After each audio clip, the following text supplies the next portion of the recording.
You're looking at what used to be a forgotten International Navistar Schoolmaster, buried under rust, moss, and years of neglect.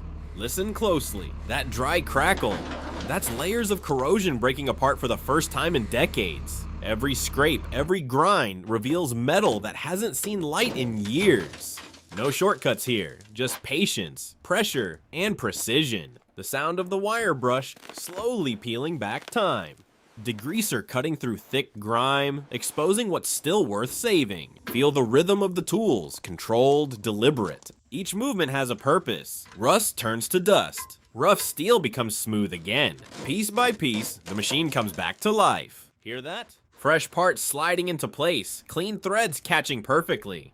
A quiet click, a perfect fit. Now the surface changes, from raw metal to primer, soft and matte.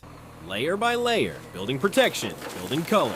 And then, that smooth, even spray. The first coat of color settles in, deep red returning after years of silence.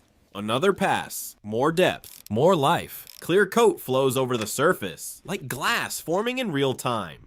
Listen to the silence between the sounds. That's where the transformation happens. Inside, everything is renewed. Clean lines, fresh materials, no trace of decay. And now, the moment. The engine turns, hesitates, then breathes. A steady idle. Alive again. From collapse to precision. From rust to reflection. This isn't just restoration. It's resurrection. One sound at a time.